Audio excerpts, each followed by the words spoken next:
I hope you guys have had some. We have Good. never enough, but enough. Yeah. We all do Jennifer. Hey, Jennifer. Dawn should be joining us, and I'm not sure about Candace. I haven't heard.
Notice of this meeting, which included the date, time, place, and purpose of the meeting, and identified the virtual attendance available to the public has been posted. An audio recording of the meeting, made of this meeting, and minutes of this meeting will be recorded. Now call this meeting to order at 1:01 p.m. on Monday, July 10th, 2023. And now we'll move on to the establishment of a quorum.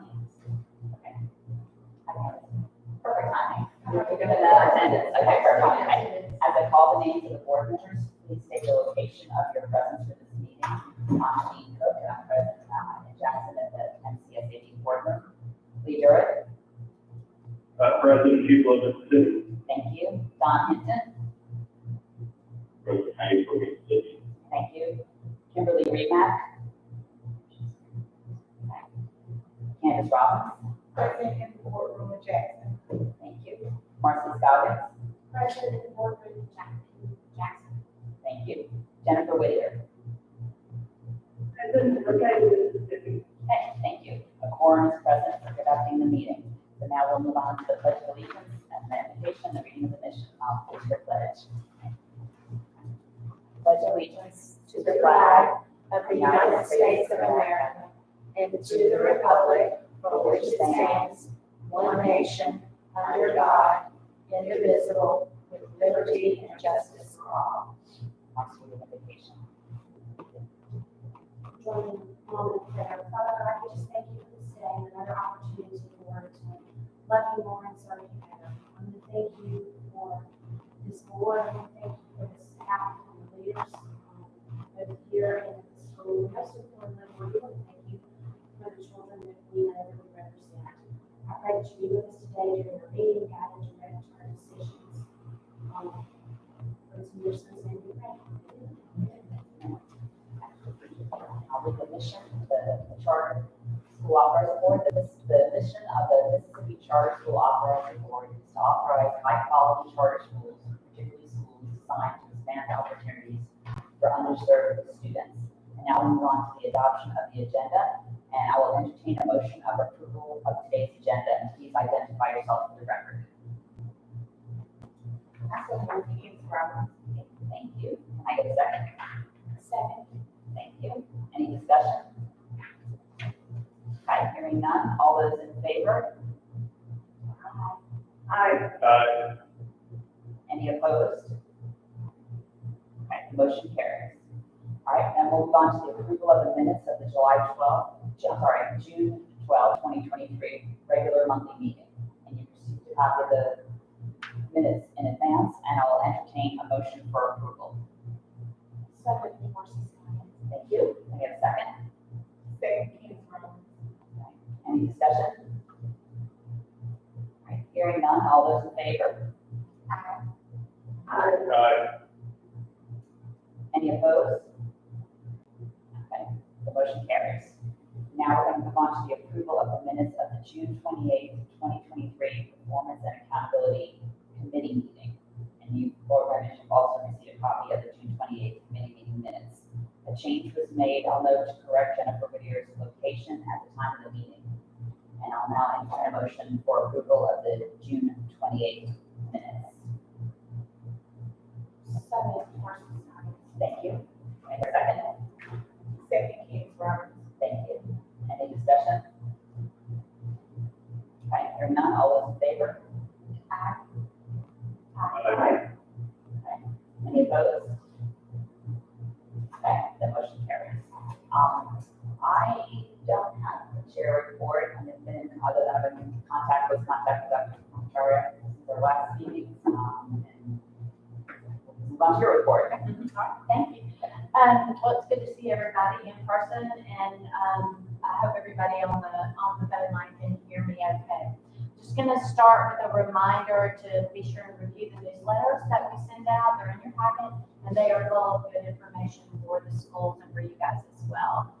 An update on our annual authorizer evaluation. I just want to remind everybody that our strategic priority number 3 is to establish sound organizational practices and protocols to ensure that we have an effective and efficient and transparent operation. So in the spirit of that and continuous improvement, our efforts to meet those goals and objectives with our strategic plan, we partnered with the National Charter School Institute. So thanks to everyone who has completed the survey. If you have not yet completed that survey, please do so. Those responses will inform our work when we have our work session in August. And thanks to everybody who's responded that the 29th will be the day. So we've got that on the calendar. Also, with the new school application and update, the application committee received an update on that work. We are through phase 1 and phase 2 with NACSA now, and entering into phase 3 very quickly. That work will be primarily taking the logic model that we worked on and going from there. So more concrete goals and objectives and strategies and so forth to inform any changes to the application process itself or the timeline or any of that work. So any feedback or recommendations from the application committee would be welcome here. In your packet, you're going to have some information on the call for quality schools around stage 2 findings. You have a summary report, which is a little bit different than what we've received in the past. We have a new vendor that we're working with, Advanced Leadership Strategies. So be sure and review that in detail. And then if you have any questions before we take action, feel free to pop those questions up. In early June, I attended the Indicators of Distress. That was another project that we were working on this time with West Ed. And that was a convening that was held in Denver with, along with the A-Game work. And that group is working, authorizers working on multiple measures primarily, looking at ways to define success in charters, in particular because we have different models, right? You have different models that's difficult to measure, and then let's say an alternative school model based on standard accountability results.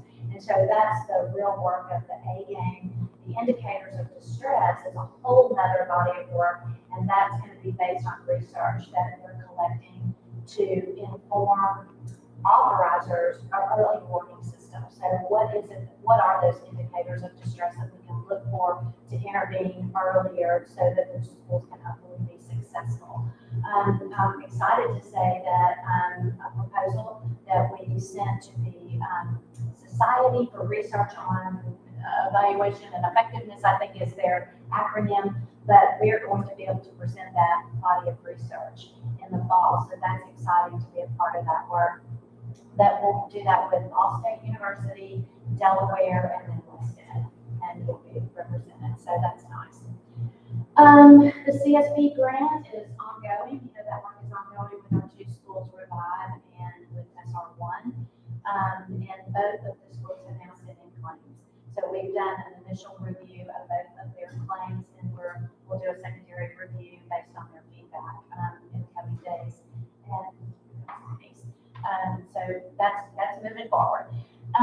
Also, I want to say that Jordan and Amy and I were able last week to go and visit the temporary location for SR1. So that's super exciting. They are not going to be in their, please, Denise. They are not going to be in a building that they built or established or anything. They're going to be in a church right now and in kind of an auditorium area that they'll serve K1 next year, and that's exciting because they had some struggles finding a place to locate and a building that would work for them. And so we met with them and their team and their leadership, and it was a really good day. When I was interviewing one of these ladies, have anything you want to add to that? But I thought it was a really good opportunity to see them. I don't have much to add, other than the building was nice, it looked like it's gonna be ready for kids, so. Yeah, I would say the only concern that I have right now is going to be about handicap accessibility. And then like the water fountains have to be a certain site for, the little kid who's in the restrooms and things like that. And so meeting the occupancy requirements and ADA requirements would be my only concern on that particular building right now. Did you say it was temporary? It is Okay, temporary. So, yeah, and the church they partnered with is right there off of the square. It's close and easy to get to in Canton. But their goal is to get out on this land that they own already, but they just haven't been able to jump through all the hoops that need to be jumped through for that. Did you say they're going to be ready like this coming school year? Yeah. Oh, this fall. Yeah, yeah, that's the Oh, goal. that's the goal. Yeah, that's the goal. So that's super exciting. And I think that's it, unless anybody has any questions. I think that's all I have on my report. All right. Any questions? Okay. Thank you for the report. You're on. All right. Denise, you're just in time. Yes. I apologize for being late, but I'm on time, right? Yes, that's right. You're on time. I'm not gonna talk much about the financial records because it's just been a month. We've only spent $40,000 about since the last time we met. And none of that's within the federal funds. I just want to point that out. But based on this news that we just heard, we might have some federal expenses coming up again. But I want to give a report about what has happened since we last met, considering your appropriation and how that appropriation moved into the Department of Education. As soon as we got that notice that we were going to be under the Department of Education. I was just gonna say a little bit louder, maybe so everybody on the phone can hear you. So, as soon as we got the notice that the appropriation was no longer going to be under IHL, but under education, we immediately reached out to education and started asking for a meeting. That meeting did not occur for 2 months, which was okay, but we kept working forward, just understanding that we were going to have to make that transition. When we finally held that meeting, all the key players were here. We had the Department of Education here, we had Department of Finance and Administration, and we had the Legislative Budget Office. During the meeting, the Legislative Budget Office realized that we probably didn't need to be an agency, as a sub-agency under the Department of Education. So at the end of the meeting, they went back to the legislature and decided that we are a standalone agency. So, so we were like, okay, that's gonna come, but a lot of that work we had done had to then be untangled because we were under education. And so then we got that untangled. And there's still a few issues we're working out. You will be happy to know that the payroll issues, you all have moved into the new system. So we won't have any problems. I've checked that. I still don't have access into I haven't double checked my access into the accounting system. But one thing it looks like that we might have to do is submit a detailed budget to the legislature under this new structure. So a considerable time and effort, much more than your financials reflect, but your invoice will reflect how much time I spent. But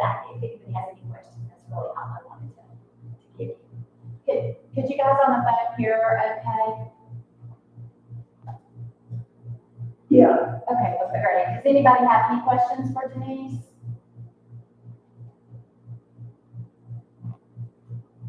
so I do, Okay. this is Jennifer. Uh-huh. I had a concern about, I received several emails about, or messages about my password being changed. And that was all, I checked with Dr. K and with Gordon, they both indicated that that was legitimate. And a part of the switch over to the new system. And I'm correct on that. Yes. Yes, we all had to change our passwords, and so that was, actually, I think there were maybe some issues with ITS and, maybe even with DMA and some other things. So I'm looking at both folks here that would have knowledge of that, they're shaking their heads yes. So, it was legit, and thank you for questioning that, because we do get some things that are not legit, and we've had some spam come through, and we've had some issues with our phone lines too.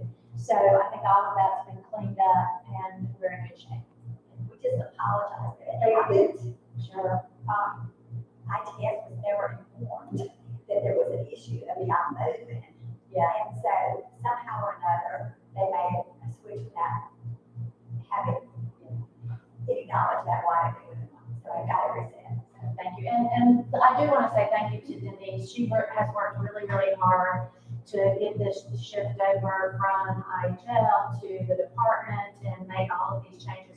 I have had to sign like 1,000 documents, so I know she worked really hard to get all the background, not information to everybody and the right people.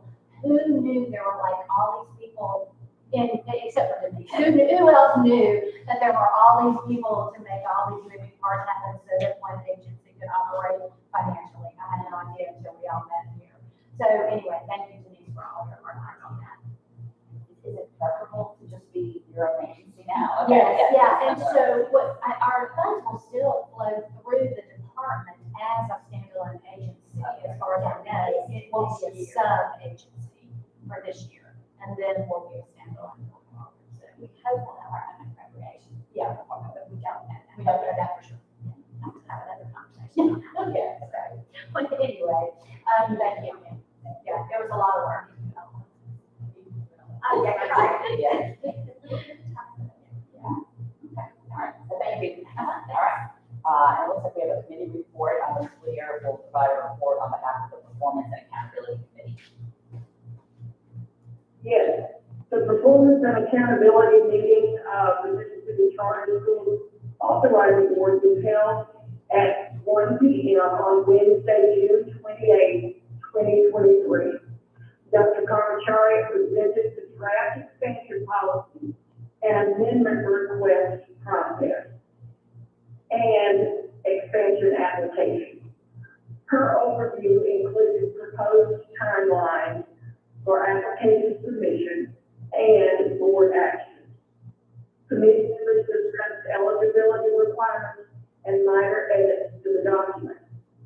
Committee expressed support for this application to go before the full board for consideration. The draft version is included in your backup material for consideration under action items. That's it. Yes. If I might, with Madam Chair's permission to add one thing here, since the accountability committee met, I did have another review of this particular policy, proposed policy done by NACSA, and they gave some initial feedback and said it looks really good. They appreciated the work on it. They have some recommendations for minor edits in addition to those that Mr. Hinton made, but they are very, very minor and really about clarity, for clarification and consistency and capitalization and formatting and things like that. So nothing of substance, which was really good. So I was glad to get that feedback from them. Great, thank you. Any questions from board members about the committee report? Okay. Doesn't look like we have any requests for public comment or discussion items, so we'll move on to new business. And the segue to our first action item is to consider approval beginning the Administrative Procedures Act to establish board policy Title 10, Part HR 405, Chapter 1, School Expansion. Dr. Parmentier, is there anything else you want to say about this proposed policy or anything? Okay. All right, so I will entertain a motion for approval to begin the APA process to establish the board policy for school expansion.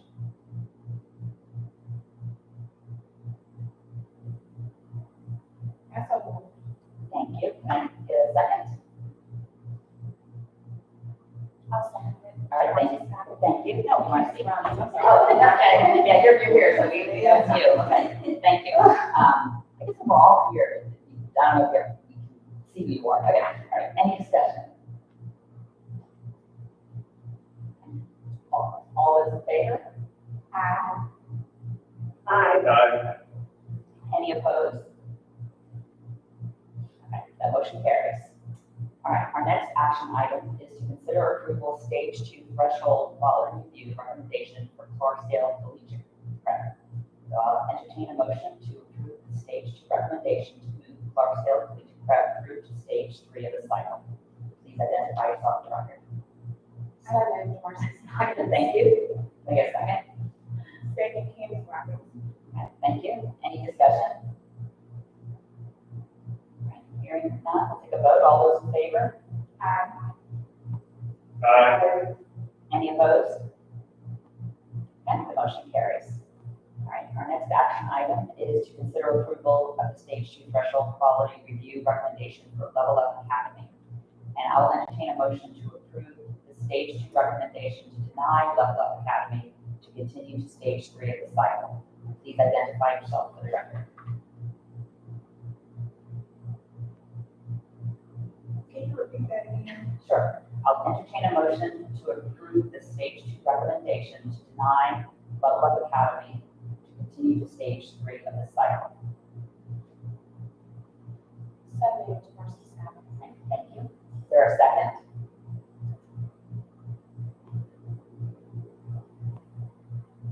Second, Jennifer Whittier. Okay, thank you. Any discussion? Yeah, can you give me some reasons as to why? As a reminder, refresher. Sure. A lot of information. Right. I know there was a lot of information. Let me just say this, the schools will receive a detailed, much more information than what's in your packet. So that was a summary report of what the contractor provided. The schools will receive a detailed report by threshold quality information. And I believe, I'm gonna flip over to it so I don't misspeak.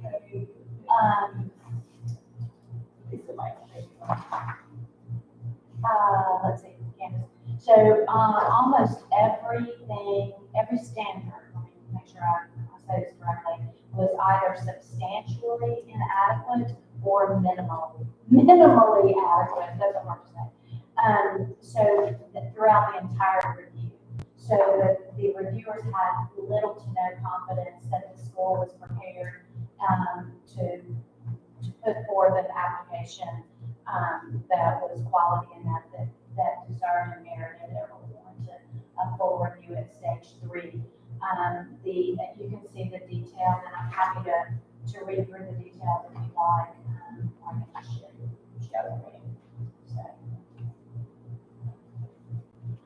Any other discussion or questions? this is the first year. This is their second year to apply. And I believe I'm not 100% sure on this, but I believe that they run a year and that their goal was to get, grow into the school. But I think there's just not an understanding of what it takes to operate a public school with the detailed things around personnel and around finances and around the state requirements for, let's say, kindergarten readiness and things like that. I know that they included a plethora of different curriculums, and so there wasn't even really a distinct model for what the school was going to look like or what they were going to do in terms of instruction, pedagogy, anything like that. So a real, I think, lack of understanding of the requirements to open and operate a charter school. It's probably in the Anybody else have a question about Level Up?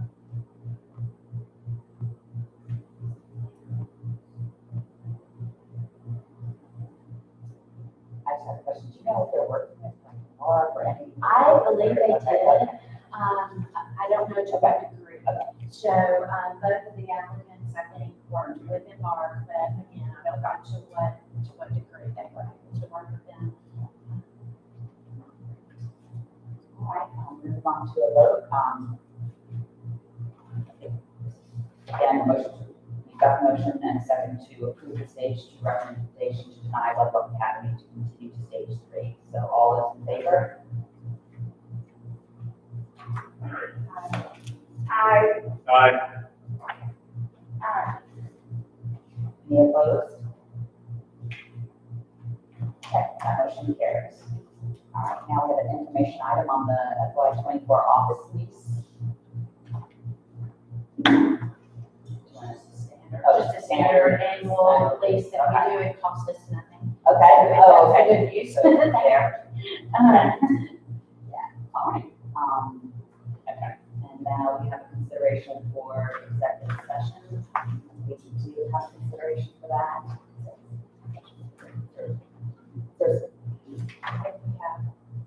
Oh, I didn't hear, sorry. Okay, hold on, all right, okay, thank you. I did it out of order, hold on. Is there a motion that the board consider making a closed determination of the need to go into executive session? Yes, this is Jennifer. I move that the board go into closed session for the determination of the need to go into executive session. Is there a second? I'll second. All in favor? Aye. Aye. Any opposed? Okay, that passes, and so we declare the board room